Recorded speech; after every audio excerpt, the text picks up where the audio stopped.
하나님 말씀 요한복음 11장 지난주에서 나누겠습니다.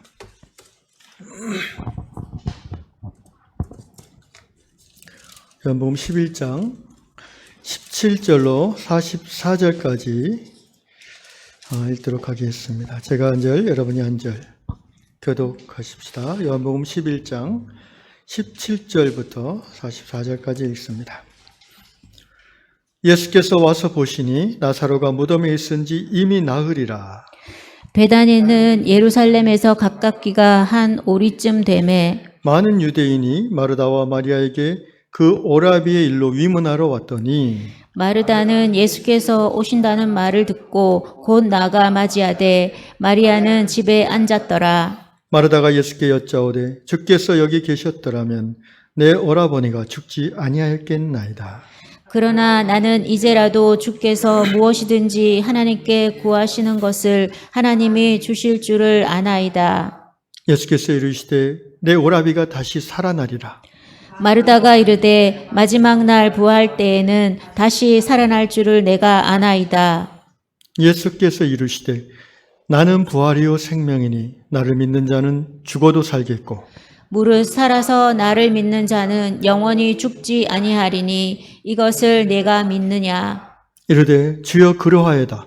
주는 그리스도시요 세상에 오시는 하나님의 아들이신 줄 내가 믿나이다. 이 말을 하고 돌아가서 가만히 그 자매 마리아를 불러 말하되 선생님이 오셔서 너를 부르신다 하니 마리아가 이 말을 듣고 급히 일어나 예수께 나아가매 예수는 아직 마을로 들어오지 아니하시고 마르다가 맞이했던 곳에 그대로 계시더라. 마리아와 함께 집에 있어 위로하던 유대인들은 그가 급히 일어나 나가는 것을 보고 곡하러 무덤에 가는 줄을 생각하고 따라가더니 마리아가 예수 계신 곳에 가서 배웠고 그 발 앞에 엎드려 이르되 주께서 여기 계셨더라면 내 오라버니가 죽지 아니하였겠나이다 하더라. 예수께서 그가 우는 것과 또 함께 온 유대인들이 우는 것을 보시고 심령에 비통히 여기시고 불쌍히 여기사 이르시되 그를 어디 두었느냐. 이르되 주여 와서 보옵소서 하니 예수께서 눈물을 흘리시더라. 이에 유대인들이 말하되 보라 그를 얼마나 사랑하셨는가 하며 그중 어떤 이는 말하되 맹인의 눈을 뜨게 한 이 사람이 그 사람은 죽지 않게 할 수 없었더냐 하더라. 이에 예수께서 다시 속으로 비통히 여기시며 무덤에 가시니 무덤이 굴이라 돌로 막았거늘 예수께서 이르시되 돌을 옮겨 놓으라 하시니 그 죽은 자의 누이 마르다가 이르되 주여 죽은 지가 나흘이 되었음에 벌써 냄새가 나나이다. 예수께서 이르시되 내 말이 내가 믿으면 하나님의 영광을 보리라 하지 아니하였느냐 하시니 돌을 옮겨 놓으니 예수께서 눈을 들어 우러러 보시고 이르시되 아버지여 내 말을 들으신 것을 감사나이다. 항상 내 말을 들으시는 줄을 내가 알았나이다.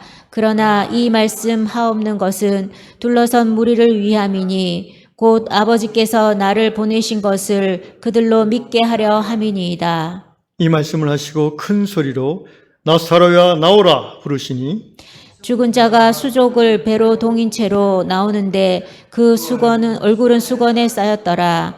예수께서 이르시되 풀어놓아 다니게 하라 하시니라. 아멘. 요한복음이 1장에서 21장까지 있습니다. 이제 11장을 절반 정도로 이제 들어가는데 이 즈음에서 한번 요한복음의 전체적인 흐름을 다시 복습 겸해서 잠시 짚어보고자 합니다. 누차 말씀드린 것처럼 요한복음은 사도 요한께서 예수님이 누구신가? 예수는 그리스도시요. 예수는 태초부터 계신 하나님이시며 예수는 하나님의 아들이시다. 라는 예수 그리스도의 하나님 되심을 주로 드러내기로 생각하면서 기록한 복음서입니다. 그래서 요한복음에서는 독특하게 다른 복음서에서 자주 나오지 않는 표현, 곧 헬라어로 에고 에이미라는 표현이 7번 나온다고 말씀드렸습니다. 에고 에이미라는 의미는 헬라어로 이제 I am 뭐뭐, 영어로 표현하면 I am 뭐, 나는 무엇이다, 이런 의미입니다. 에고 헤이미 호 이런 식으로 이렇게 쭉 나오죠. 그래서 요한복음 6장에서 오병이어의 기적을 일으키신 후에 예수께서 우리들에게 하신 말씀, 나는 생명의 떡이다. 그러니까 예수의 자기 정체성 선언입니다. 일종의 자기 선언, 스테이트먼트죠. 나는 무엇이다. 이렇게 예수께서 요한복음에서 자기 자신을 분명하게 정의를 하시는 일이 참 많은데, 아이러니하게도 요한복음에서 또 가장 많이 바리새인들이 질문하는 모습이 나옵니다. 도대체 너는 누구냐, 이렇게 계속 질문합니다. 여러 번 말했는데 못 알아듣는다는 그런 표현이 많이 나오죠. 두 번째, 예수께서 같이 한번 읽어볼까요? 2번 시작. 나는 세상의 빛이다. 계속해서 읽읍시다. 시작. 나는 양의 문이다. 나는 선한 목자다. 나는 부활이요 생명이다. 나는 길, 진리, 생명이다. 나는 포도나무다. 이것이 요한복음에 나오는 예수님의 자기 정체성 선언입니다. 우리가 주목해야 될 말은, 이 말이 원래 예수께서는 아람어로 말을 하셨을 것이라고 생각합니다. 그 시대에 유대지방, 유대인들이 주로 쓰던 언어가 아람어니까요. 아람이란 말은 이제 북쪽에, 이스라엘 북쪽의 그 아람 나라, 요새로 말하면 터키 지역이죠. 그 지역의 언어를 쓰셨는데, 사도 요한께서 헬라어로 이 요한복음을 번역해서 쓰셨습니다. 그리고는 헬라어로 표현했을 때 에고 에임이라는 표현을 많이 쓰셨는데, 저 에고 에임이라는 헬라어는 정확하게 구약성경 출애굽기 3장에 나오는 모세가 하나님에게 당신에 대해서 뭐라고 얘기해야 됩니까? 라고 물었을 때 하나님이 대답하신 그 대답, 바로 야훼라는 거의 비슷한 발음이라고 그랬죠. 우리말로 여호와는 야훼라는 발음이 좀 변형된, 사실은 정확하지 않은 발음인데 관례적으로 그냥 쓰는 겁니다. 좀 더 정확한 발음, 완전하진 않지만 정확한 히브리어 원어 발음은 야훼고요. 이 야훼라는, 구약 성경에서 야훼의 뜻이 뭡니까? 나는 나다라는 말 아니에요? 나는 본래부터 있는 자이다. 나는 나다, 이 말이죠. 그러니까 이것을 헬라어로 소위 70인역 그리스어 구약 성경에서 이 야훼라는 말을 번역할 때 에고 에임이로 번역합니다. 출애굽기 3장 14절에 이 부분을 에고 에임이라고 번역하는 거예요. 사도 요한께서는 예수 그리스도의 하나님 되심을 강조하는 의미에서 이 자기 선언 7가지를 요한복음에 정리해서 이렇게 삽입한 것이라고 우리는 생각할 수 있습니다. 다시 한번 이 7가지 예수님의 자기 선언을 제가 생각하면서 한 가지 깨달음이 있었는데, 그것은 예수님이 나는 생명의 떡이다라고 했을 때, 그럼 예수를 따르는 우리는 무엇입니까? 그 생명의 떡을 받아먹는 사람이죠. 그런데 우리 예수 믿는 그리스도인이라는 사람들은요, 평생 예수를 따르는 사람들 아니겠습니까? 예수님을 본받으려고 하는 사람들이죠. 예수의 정체성이 어떻게 보면 바로 우리의 정체성으로 되어지는 것, 이것이 신앙의 성장이고 성숙이고 제자의 삶입니다. 그런 맥락에서 제가 새롭게 깨달은 것은, 예수께서 나는 생명의 떡이다라고 했을 때, 그럼 예수 믿는 나도 생명의 떡으로 살아야 되는구나 라는 것입니다. 예수라는 생명의 떡을 날마다 받아 먹는 것은 당연한 것이고, 받아 먹고 그럼 나는 어떤 삶을 사는가? 예수 같은 삶을 살아야죠. 아멘? 그러니까 나는 이웃에게 떡이 되는 삶을 사는 거죠. 우리말로 하면 나는 생명의 밥이다라는 거예요. 이것이 구체적으로 이웃에게 밥을 함께 사주는 것도 될 수 있고요. 또는 그 이웃이 나의 섬김을 통해서 현실적으로 살아가는 데 도움을 받을 뿐 아니라, 마음의 위로를 얻을 뿐 아니라, 그 근심과 걱정이 어느 정도 해소될 뿐 아니라, 궁극적으로는 나를 통해서 내 안에 계신 생명 예수를 자신이 직접 받아먹기까지. 아멘. 이것이 예수님의 자기정체성을 오늘 그리스도인인 우리 개인의 삶에 적용하는 방식이 되어야 된다고 생각합니다. 나는 세상의 빛이다도 마찬가지죠. 저 7개의 자기 선언 중에서 우리가 한 가지만 제외하고는, 그러니까 한 가지란 거는 이제 한 가지 특성, 7개의 공통된 한 가지 특성만 제외하고는 저 7개 전체가 바로 우리의 삶에서 나는 이런 사람이야 된다라는 자기 정체성에 해당될 수 있다고 저는 믿습니다. 뭐냐면은 저 7가지 자기 선언 중에 예수님의 하나님 되심, 신성만 빼고 말입니다. 나는 세상의 빛이다 했을 때 예수님이 세상의 빛이라고 스스로 선언하셨고 또 사도 요한이 그렇게 성령의 감동으로 선언하셨습니다. 그런데 예수께서 마태복음에서 뭐라고 하셨어요? 너희는 세상의 빛이다 그랬어요. 그죠? 그러니까 그러면 예수님의 빛과 나의 빛이 어떻게 다른가? 예수님은 빛 자체이시죠. 아멘. 나는 누구냐? 나는 예수를 믿고 거듭나서 구원받은 그리스도 예수를 따르는 자로서 그 빛을 반사하는 빛이다. 쉽게 말하면 예수님의 태양이면 나는 달이다는 거죠. 스스로 내 안에 빛이 있는 건 아니에요. 아멘입니다. 자기 안에 빛이 있다고 하면 그때부터 큰일 나는 겁니다. 딴 나라로 가는 거예요, 그럼. 우리는 우리 안에 빛이 없어요. 그러나 예수의 빛이 우리에게 비춰짐으로 우리가 비로소 빛나기 시작해요. 그래서 내가 세상의 빛이다라는 것은 내가 어둠 가운데 있는 내 이웃에게 빛의 역할을 하는 삶을 사는 거예요. 어두운 그 사람을 더 어둡게 만들어가는 삶이 아니라. 아니, 왜 이렇게 교회 다니면서 교회 안에서 사기당하고 이런 얘기를 많이 들었거든요, 제가. 목사님에게 사기당하고 장로님에게 사기당하고. 그거는 모르겠어요. 구체적으로 케이스 바이 케이스 내용이 있겠지만 결국은 자기가 욕심이 있으니까 사기를 당한 걸 수도 있는데 어쨌든 그래도 교회 중직자라고 해서 믿고 이렇게 교회도 따라 나가고 어떻게 돈 거래도 했는데 결국은 사기를 당했다는 건 뭐예요? 어둠 가운데 있는 그 사람을 이 교회에 다니는 사람이 더 어둠으로 끌어들인 거죠. 그러니까 나는 세상에 빛이 아니라 어둠 역할을 할 수가 있어요. 우리가 나는 생명의 떡이다, 나는 세상의 빛이다라는 예수님의 자기 선언을 나의 선언으로 받아들인다는 것은 굉장한 무거움을 가져야 됩니다. 저것만 얘기해도 시간이 1시간이 다 가지만 어쨌든 그래서 오늘 이제 5번째 자기 선언이 오늘 본문에 나옵니다. 나는 부활이요 생명이다. 저 5가지 중에 사실 제일 좀 설명하기가 어려운 자기 선언 말씀이에요. 오늘 된 데까지 한번 설명해 보겠습니다. 나는 생명의 떡이다라고 해서 제가 하나 요새 가본 데가 있는데 저기 관악구 봉천동에 가면 신림동이죠. 봉천 신림동에 가면 그 녹두거리 있죠. 녹두거리.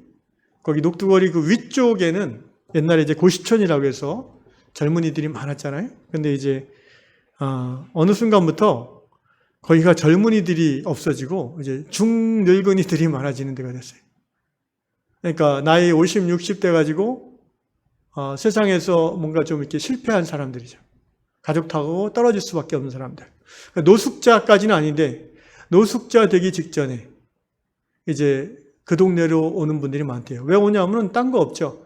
거기 이제 고시텔이 있잖아요. 고시텔. 그게 그래도 괜찮잖아요. 혼자 살기가 불편하겠지만 또 그 지역에 옛날에 그 고시생들에게 식사를 제공하는 식당들이 많아요. 저렴한 비용으로 이렇게 맛있게 해주는 식당들이 많죠. 제가 아는 우리 교단 같은 노예 이제 동기 목사님인데 한 5년 전에 그 교회 그 지역에 개척을 했어요. 친구들 교회라고. 저번에 한번 이제 탁구도 칠 겸해서 놀러 가서 이제 교회도 보고 또 여러 가지 사역하시는 장면을 봤는데 한 가지 그 중에 사역이 뭐냐면 해피인이라는 사역을 같이 합니다.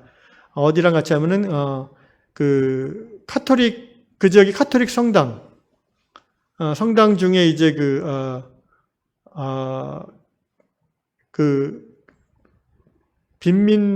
도시 빈민 사역하는 그런 파트가 있어요. 가톨릭 안에. 거기에 그 부서와 그다음에 그런 가난한 분들에게 이제 밥을 제공하는 NGO 단체와 이 친구들 교회가 이제 연합해서 해피인 사역을 시작했는데, 그럼 뭐 내용은 별거 특별한 거 아니에요. 그분들에게 그냥 공짜 점심 주는 거예요. 한 끼. 4,000원, 5,000원이 없어서 때로는 밥을 굶는 그분들에게 이제 공짜 점심을, 최근에 작년부터 코로나 때문에 이제 한동안 못 하다가 이제 도시락을 제공하는. 근데 꼭 오라고 그래요. 거기 와서 받아가라. 배달해 줄 수도 있지만 와서 받아가라 한 이유는, 그분들 중에 많은 분들이 이제 알코올에 걸린 분들이 있고 또 우울증이 있어서 그냥 하루 종일 그냥 무기력하게 집에서 안 나오는. 근데 이제 배가 고프니까 밥을 먹어야 되는데, 그러려면 거기 나가야 되니까 한 10분 걸어가야죠. 좀 내려가야 되니까. 그러면 오면은 거기서 이제 환영해주고, 따뜻한 커피도 한 잔 대접하고, 그 안에서 도시락을 먹지는 못하지만, 먹고 나서 또 오라고 그래요. 그러면 차 한 잔 또 주겠다고 그러고, 그러면서 이제 뭐, 거기 섬기시는 다 이제 카톨릭 교회와 개신교회 그 집사 권사님들이잖아요. 이제 서로 농담도 하고, 뭐, 그런 식으로 이제 복음을 전하는 거죠. 근데 겉으로 드러날 때 절대로 조건적으로 얘기 안 합니다. 제가 이전에 부교육자 할 때 참 마음이 안 좋았던 것 중에 하나가, 노숙자분들을 일주일에 한 번 제가 있던 교회에서 이제 식당으로 모셔서 밥을 주는데 꼭 밥 먹기 전에 예배를 드려요. 저는 그게 별로 마음에 좀 걸렸어요. 그러니까 차라리 밥을 드리고 나서 원하시는 분을 위한 예배가 있다고 하고 5명, 3명이 와서 예배를 인도하는 거는 참 좋겠어요. 근데 예배 안 드리면 밥 안 준다 이거예요. 그러니까 일종의 그거는 한 끼 식사를 빌미로 한 어떻게 보면 조건부 위협이죠. 그래서 제가 참 제 담당 사역이 아니라 그 목사님에게 뭐라고 얘기는 안 했는데 좀 마음에 걸렸던 기억이 납니다. 여기 해피인에서는 그런 것이 전혀 없습니다. 보니까 그냥 누구나 와서 원하면 먹어요. 예수 믿어야 된다는 얘기도 안 하고. 그래서 일주일에 3번 정도 도시락을 주는데 매주 오는 사람들이 꽤 많아졌어요. 친구가 되는 거죠. 그 이름이 친구들 교회잖아요. 친구들 교회. 친구가 되는 거예요. 친구가 되고 나서 그분 안에 도대체 왜 이런 일을 하는 거요? 돈이 남아도나? 이렇게 물어볼 때에 우리가 내 안에 계신 생명의 떡, 내 안에 있는 생명의 밥이신 그분을 조심스럽게 나눌 수가 있는 거죠. 예배 안 드리면 밥 없어? 저는 이것은 굉장히 폭력적인 잘못된 전도 방식이라고 생각합니다.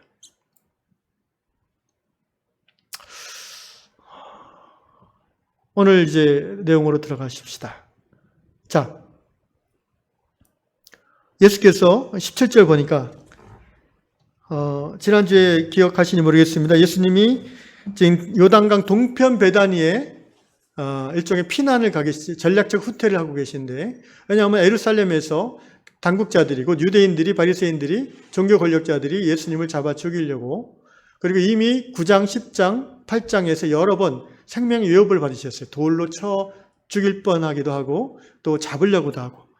그런데 그래서 피해 있는데 요단강 동쪽으로 지금 마르다 마리아가 요 11장 앞부분에서 당신이 사랑하시는 자가 병들었나이다.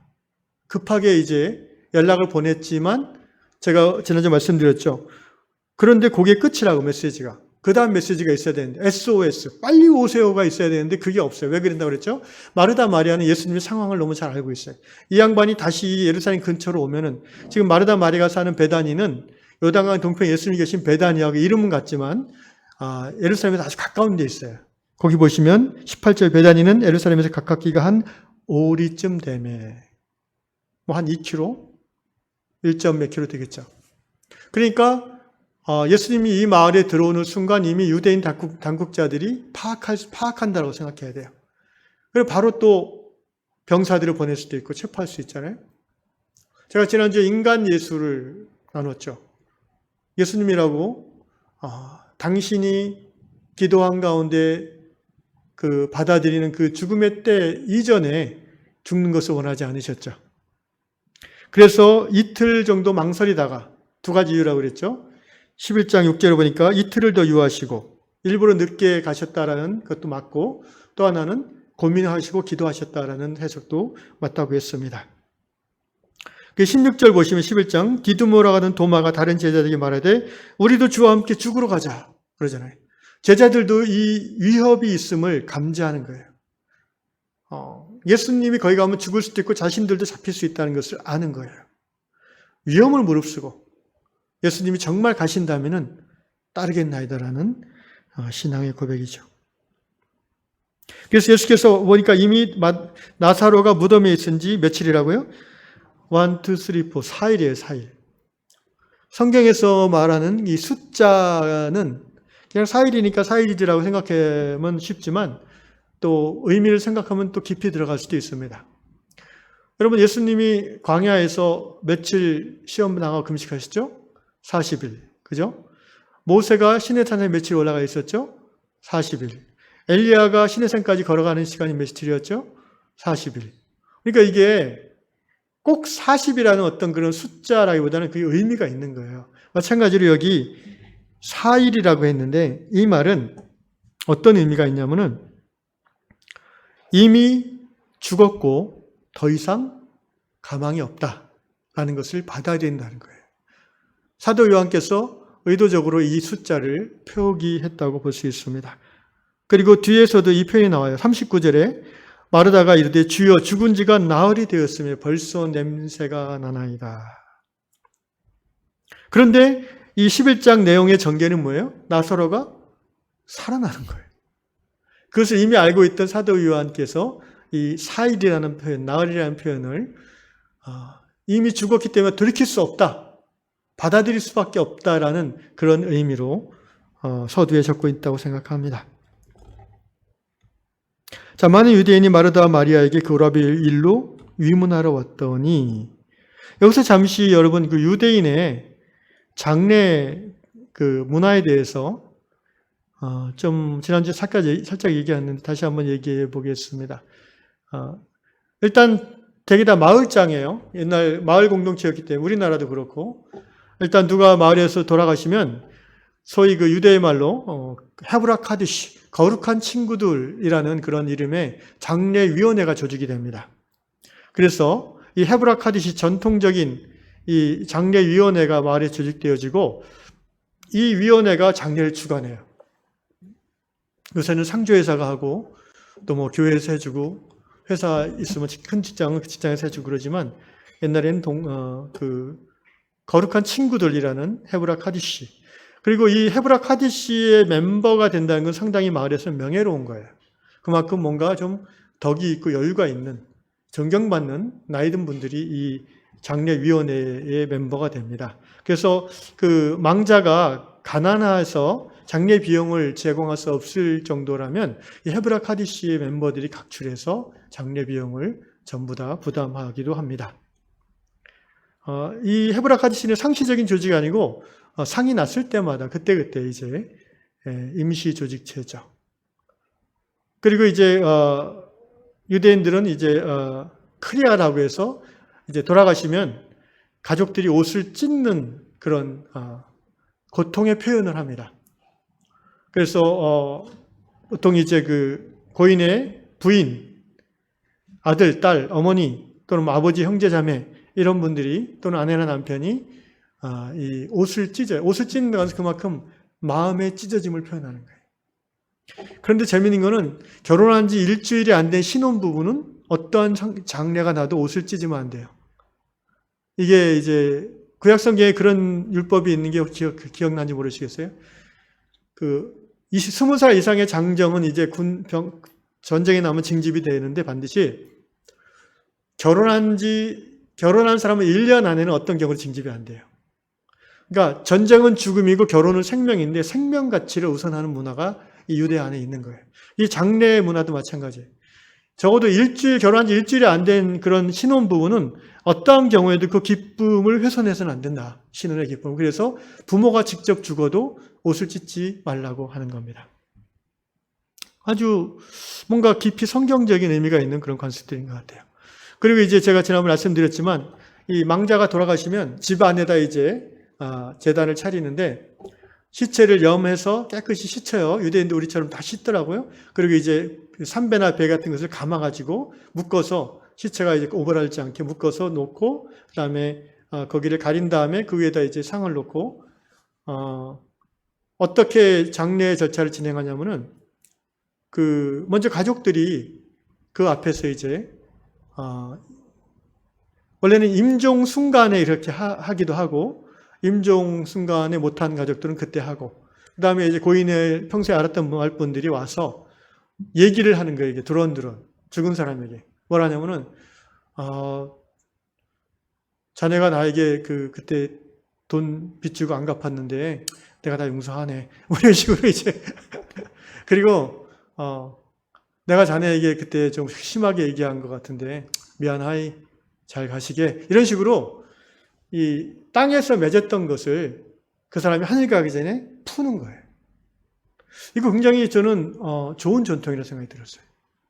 근데 제가 생각해 보니까 제가 장례를 인도할 때 그렇게 했더라고요, 옛날에. 제가 뭐 연구해서 한 게 아니라 갑자기 이제 제가 이제 후배, 저도 잘 아시는 장로님인데 제 후배 아버님이 이제 돌아가셔서 그 후배가 저한테 저기 큰 교회 이제 다니는 집사인데 무슨 일인지 자기 같은 교회 교구 목사님이 너무 바쁜지 저한테 이제 부탁을 했죠. 물론 가족들을 저도 잘 알고 하니까 아마 그랬을 거예요.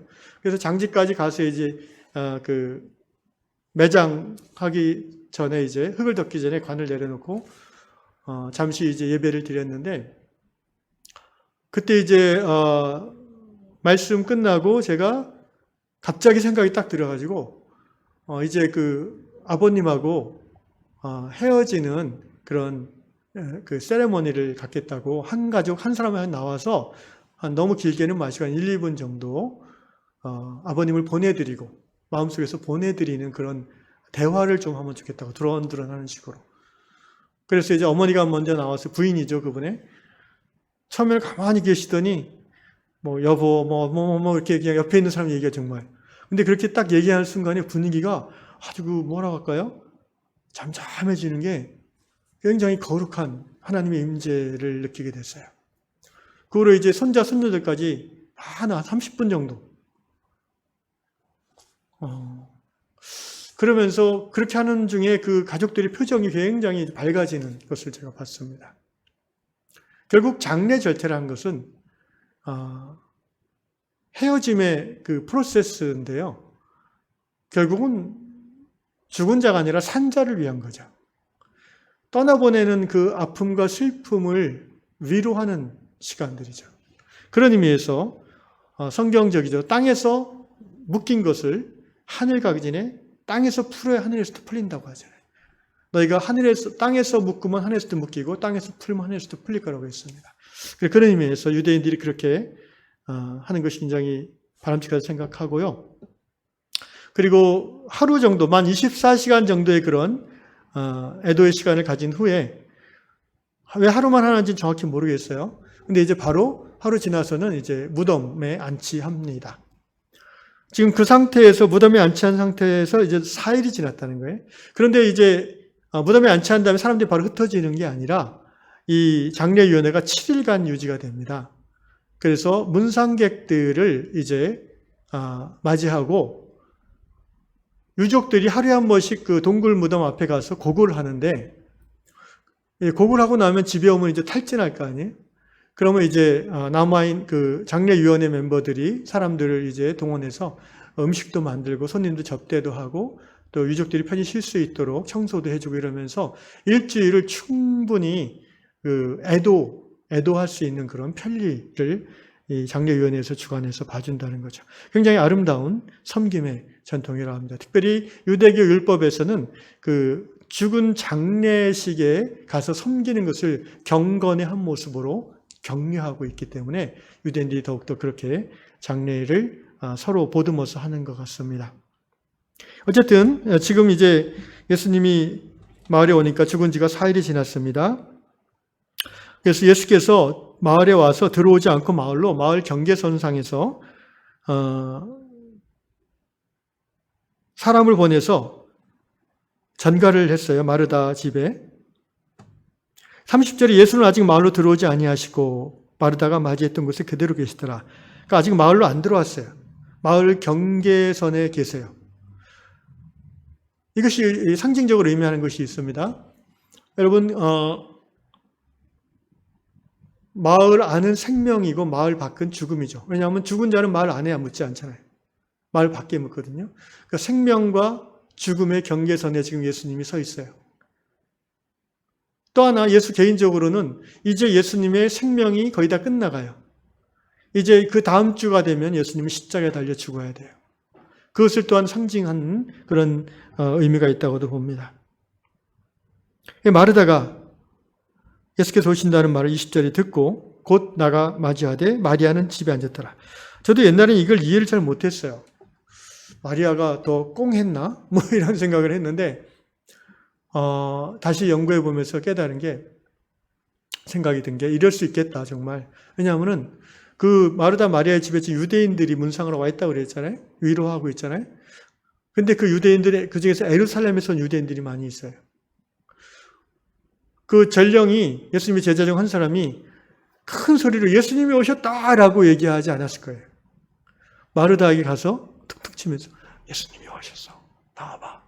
그렇게 했을 거예요. 왜냐하면은 그 예루살렘에서 온 유대인들 중에는 그 예수가 왔다는 얘기를 듣고 바로 가서 고자질할 사람도 있을 수 있어요. 만약에 그럴 경우를 대비해서 조용히 얘기했을 것이고, 그러니까 이제 마르다가 먼저 들었기 때문에 마리아는 모를 수 있죠. 그러니까 마리아는 집에 앉았더라. 이런 표현을 할 수 있다고 생각합니다. 자, 마르다가 달려와서 예수님을 만나서 주께서 여기 계셨더라면 21절 내 여러분이가 죽지 아니했겠나이다. 그러나 나는 이제라도 주께서 무엇이든지 하나님께 구하시는 것 하나님이 주실 줄을 아나이다. 주께서 여기 계셨더라면 이라는 말씀은 어떤 원망이라는 의미보다는 정말 허심탄회하게 나눌 수 있는 존경하고 사랑하는 예수님을 보니까 이제 마음에 어떤 그 서름, 슬픔이 복받쳐 올라서 이제 예수님에게 그렇게 하소연한다고 볼 수 있겠습니다. 그러면서 22절 마르다의 신앙이 이 정도인데 이제라도 주께서 무엇이나 하나님께 구하시는 것 하나님이 주실 줄 아나이다. 이 말은 지금 죽은 나사로를 살려내실 내라는 의미는 아닌 것 같아요. 그 뒤에 나오는 문맥을 보면은 그냥 뭔가 예수님이 이제 오셨으니까 이제 예수님이 이 장례 전체의 주도자가 되어주시고 우리가 예수님을 어떻게 하시는지 따르기 원합니다. 예수님을 향한 신뢰와 신앙의 이제 고백이라고 볼 수 있습니다. 그런데 23절 예수께서 이 말을 들으시고 내가 무엇이든지 하는 대로 하기를 원한다고 이러면서 속으로 생각하시겠죠. 그러면서 말씀하십니다. 23절 예수께서 이르시되 내 오라비가 다시 살아나리라. 지금 예수님은 현재형으로 말씀하세요. 근데 마리아는 어떻게 봤습니까? 이르되 마지막 날 부활 때에는 다시 살아날 줄 내가 아나이다. 마리아는 미래형으로 받아요. 그러니까 마지막 때 부활한다는 이 믿음은 사실 바리새인들은 이것을 믿었어요. 산헤드린 멤버 중에서. 근데 사두개인들은 안 믿었어요. 그래가지고 그 유명한 그 부활 논쟁이 이제 복음서에 나오지 않습니까? 그럼 뭐 7명 남편을 형제들 다 거친 부인은 부활한 다음에 누구 부인이 돼야 되냐 뭐 이런 기억나시죠? 부활을 믿습니다. 그런데 이 부활이 예수님은 지금 현재 죽은 지 4일 돼서 냄새나는 네 오라비 나사로가 살아날 것이다 라고 말씀하신 거예요. 그런데 마르다는 거기까지 믿음이 이르지 못하고 예, 마지막 때 부활할 때 살아날 것을 믿나이다, 아나이다 이렇게 얘기했어요. 예수께서 다시 정색을 하고 말씀하신다고 생각합니다. 자, 25절, 26절 함께 읽겠습니다. 시작. 예수께서 이르시되 나는 부활이요 생명이니 나를 믿는 자는 죽어도 살겠고 무릇 살아서 나를 믿는 자는 영원히 죽지 아니하리니 이것을 내가 믿느냐? 이것을 내가 믿느냐? 이 말씀은 기독교 2000년 역사 속에서 사실 굉장히 난해한 구절로 꼽힙니다.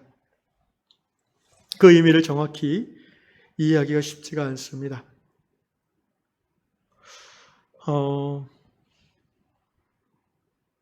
재밌는 것은 예수께서 I am the resurrection and the life. 그리고 나를 믿는 자는 죽어도 살겠고 살아서 나를 믿는 자는 영원히 죽지 아니하리니. 죽지 아니할 것이다. 그러면은 마르다가 잘 이해는 못하지만 가만히 있든지 뭐 아멘 하든지 하겠는데 바로 예수님이 이것을 내가 믿느냐? 딱 이렇게 물어보는 거예요. 그러니까 마르다가 당황했을 것 같아요. 약간. 27절 대답 어떻게 하나 봅시다. 주여 그러하외다. 주는 그리스도시요 세상에 오신 하나님의 아들이신 줄 내가 믿나이다. 이게 앞에 질문에 대한 정확한 대답은 아니죠.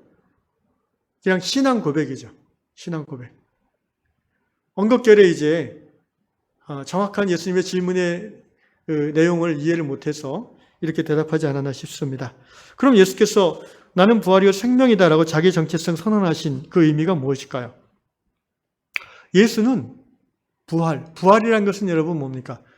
죽음을 이기는 어떤 상태, 죽음에 복속되지 아니하는 생명도 마찬가지죠. 성경이 말하는 이 생명, 요한복음에서 하는 조회라는 말은 영생이죠. 그러니까 죽음의 세력이 감히 범접할 수 없는 생명 그 자체입니다. 예수님은 자기 자신을 선포하실 때 나는 생명이다.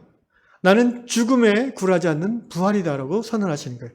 현재형 문장입니다. 정확한 자기 자신의 정체성 선언입니다. 왜 예수가 생명이고 부활입니까? 그가 본래부터 계신 생명의 근원이시기 때문입니다. 그리고 인간으로 이 땅에 활동하시지만 그 안에 죄가 없기 때문입니다. 아멘? 죄가 없기에 죽음이 그를 위협할 수 없어요. 죽음은 죄의 싹이잖아요. 근데 예수 안에는 죄가 없어요. 죽음이 그를 어떻게 할 수 있는 권세가 없는 거예요. 그리고 예수님 자신이 생명의 근원이에요.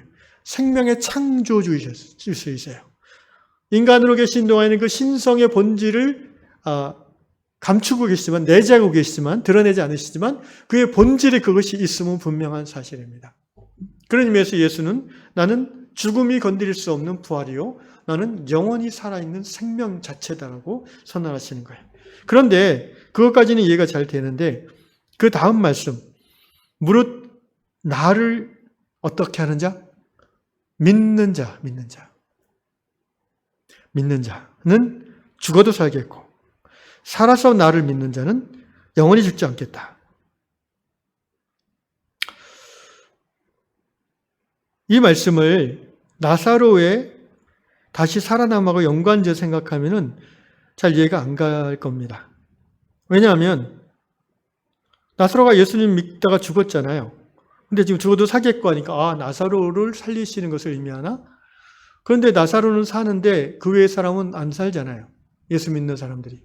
여러분 중에 예수 잘 믿다가 죽은 중에 사흘 후에 살아난 사람이 있습니까? 없잖아요. 그러니까 그런 의미는 아니에요. 여기서 죽어도 살겠고 살아서 믿는 자는 영원히 죽지 않는다는 이 말씀은 살아있으나 죽으나 예수 믿는 자는 상관없다는 거예요. 예수 믿는 자는 영원히 살아있는 자라는 거예요. 그가 육신이 호흡이 끊겨서 죽을 수도 있고 또 육신이 살아서 팔딱거릴 수도 있지만 그것과 생명, 영생은 본질적으로는 관계가 없다는 거예요. 그러니까 누차 요한복음 공부하면서 얘기하는데 영생이란 개념이, 성경이 말하는 영생이란 개념이 영원한 시간적인 연장을 의미하는 게 아니라는 것을 아셔야 돼요. 영생은 뭐예요? 영생은 영원한 생명이신 하나님 안에 있는 게 영생이에요. 하나님과 연결되어 있는 게 영생이에요. 그래서 육신을 가지고 영생을 누리다가 육신이 소멸되어져도 우리의 존재는 영생을 누리는 거예요. 그러다가 하나님의 때에 다시 부활의 몸으로 영원한 생명으로 누리는 거예요. 할렐루야. 이게 부활신앙이죠. 그러니까 영생의 본질, 부활의 본질은 뭔가 시간적으로 연속선상 죽었던 육체가 다시 펄떡 살아나서 나사로처럼 그것이 본질이 아니고 영원에 포섭되어 있는 상태. 오늘 저희가 불렀던 제가 이제 계속 요새 이 9장을 찬송을 자주 하는데 그 이유가 4절 가사에 보면 9장에 고난도 슬픔도 이기게 하시었고 영원에 잇대어 살아가게 하소서. 이 말씀이 가슴에 계속 한 2주간 깊이 들어와서 그래요. 영원에 잇대어. 우리는 유한한 시간 안에 살아가는 존재들이죠. 그런데 놀라운 것은요, 유한한 존재인 내가 영원하신 하나님을 알았다는 거예요. 그리고 하나님을 믿고 사랑한다는 거예요. 물론 내 안에서 그 시작이 이루어지지 않았어요. 그분이 먼저 나를 사랑하셨어요. 아멘. 내가 원수 되었을 때에, 하나님의 원수 되었을 때에, 죄인이었을 때에 그리스도께서 나를 위하여 죽게 하심으로 나를 향한 그 하나님의 사랑을 확증해 주셨어요. 그래서 어느 순간부터 내가 하나님하고 부르기 시작했고, 아버지라고 부르기 시작했고, 그분 안에 생명을 누리기 시작했어요. 이것은 여러분, 거듭난 이후의 이 삶은요, 육체랑 본질적으로는 관계가 없는 거예요. 병들었든 건강하든, 육체가 살았든 죽었든, 나는 영원한 생명을 얻은 자요, 유한한 현실에 살면서 영원에 잇대어 살아가는 사람이라는 거예요. 이것이 바로 부활의 신앙입니다. 그러므로 예수께서 나는 부활이요 생명이니 나를 믿는 자는 죽어도 살겠고 무릇 살아서 나를 믿는 자는 영원히 죽지 아니하리라. 육체에 죽지 않을 말하는 게 아니에요. 우리의 존재가 영원히 소멸되지 않는다는 거예요. 소멸되지 않을 뿐 아니라 존재가 영원히 생생하게 살아있다는 거예요. 예수 안 믿는 사람도 존재가 소멸되지 않아요, 여러분. 지옥에서 영원히 있으니까. 그러나 예수 믿는 우리는 영원한 천국에서 생명, 하나님과 함께 있는 거예요. 지옥은 어디예요? 하나님이 없는 곳이 지옥이에요. 그럼 오늘 우리 사는 세상을 보세요. 지옥인 데가 많죠. 그렇지 않아요? 지옥인 데가 많죠. 나는 부활이요 생명이니 나를 믿는 자는 죽어도 살겠고 오늘 살아서 나를 믿는 자는 영원히 죽지 아니하리니. 마르다야, 내가 이것을 믿느냐? 사랑하는 유양의 성도들이여, 이 진리를 믿으십니까? 아멘. 그럼 우리는 자유할 수 있습니다. 내가 지금 죽어도 나는 두렵지 않을 수 있어요. 여러분, 이 부활의 신앙이 삶에서 어떻게 드러날 수 있냐면은 아무도 두렵지 않고요. 무엇도 두렵지 않아요. 그 누구도 무섭지 않아요. 그리고 또 어떤 것도 부럽지 않아요. 솔직히 부러울 때가 있지만 금방 이길 수 있어요. 그리고 그 누구도 미워하지 않아요. 살짝 미워했다가 금방 용서해야 돼요. 오늘 제가 카톡방에 잠깐 올린 게 이제 그거 묵상하다 살짝 올린 건데, 자유란 게 그런 거 아니겠어요, 여러분? 자유한 삶, 자유인이란 게 뭐겠어요? 어떠한 두려움에도 묶여있지 않고, 어떠한 부러움, 시기, 질투에서도 자유롭고, 그리고 어떠한 미움, 원한에도 묶여있지 않는 상태. 감옥 안에 있어도 그렇게 자유함을 누릴 수 있는 사도 바울 같은 사람이 있고요.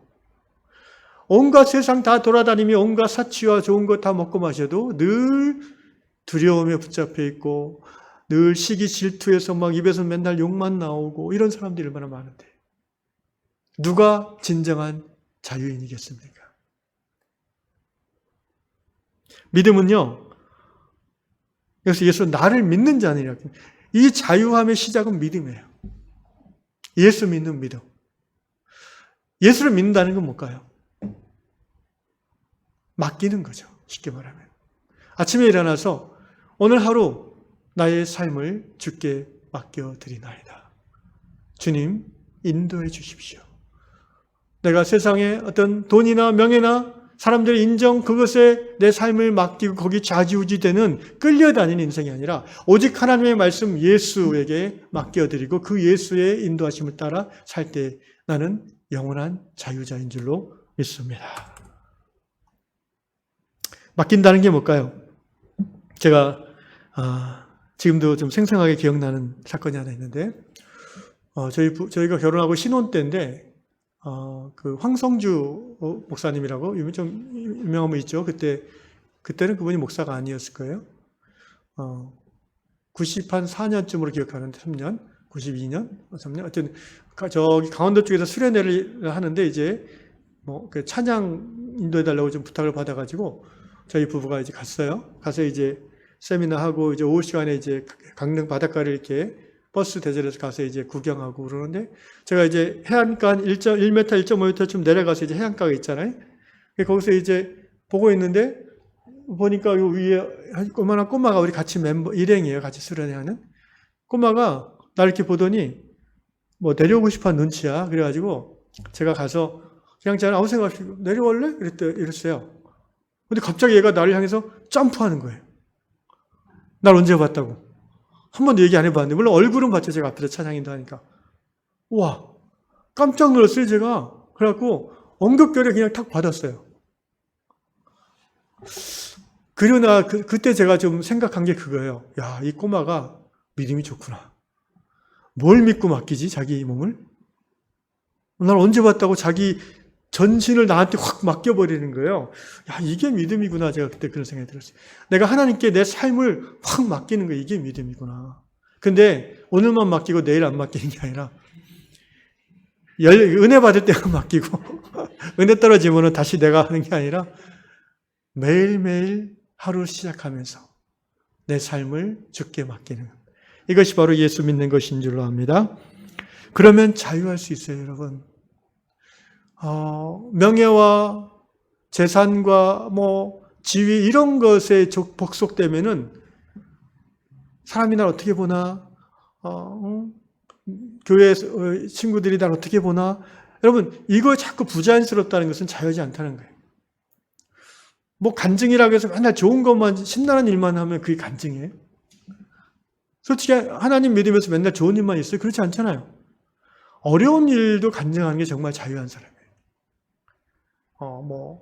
우리 아들이 이런 안 좋은 일이 있었다. 우리 딸이 어쨌다. 우리 남편이 직장에서 어떻게 됐다. 힘들지만, 솔직히 신앙 공동체라는 게 좋은 일만 나누면 그거는 반쪽짜리 아닙니까? 아픈 일, 힘든 일, 쓰린 일, 부끄러운 일까지도 빛 가운데 드러낸, 요한일서에 그 표현이 나와요. 빛 가운데 walk in the light, 빛 가운데 걸어가는 거. 여러분, 거기서부터 치유가 일어나는 거, 하나님의 치유가. 공동체 안에서 그것들을 자기가 힘들지만 오픈할 때에 하나님의 성령이 그 공동체 안에 임하시는 거예요. 함께 울어주고, 함께 눈물 흘리고, 함께 아파하고. 근데 뭘 알아야 아파하죠. 맨날 좋은 일 축하해요. 집사님, 권사님, 장로님 축하해요. 그것도 좋지만 깊은 공동체의 회복은 자신의 힘든 것들을 나눌 수 있는 그런 안전한 공동체를 만들어가는 것이 굉장히 중요합니다, 여러분. 이제 코로나가 이제 진정되고 모임이 좀 자유로워지면은 우리 유양성들 전체를 좀 이렇게 한 서너 그룹, 5그룹 묶어가지고 일주일에 한번 꼭 그런 시간을 좀 갖고 싶어요. 일종의 이제 BCC라고 그래서 베이직 크리스찬 커뮤니티 모임인데 성경 공부 모임인데 성경 공부가 중심이 아니고 이제 삶의 나눔이 중심인 그런 거죠. 그래서 그냥 이게 참 이 어느 정도의 턱을 넘어서는 성령 안에서의 코이노니아, 이 담을 뛰어넘을 수 있는 코이노니아. 사실 이 부분이 코이노니아의 그 질을 좌우합니다. 빛 가운데 자신을 드러내고 또 자신의 힘듦과 아픔을 담담하게 나누고 또 그것에 대해서 그 누구도 부정적으로 판단하거나 속으로 비난하지 않는 그런 생명이 충만한 공동체. 이것이야말로 부활신앙이 충만한 교회가 되는 줄로 믿습니다. 우리 요양공동체가 그러한 자유인의 공동체로까지 나아가도록 우리 다 같이 더욱더 믿음 안에 거하기를 예수의 이름으로 축원합니다.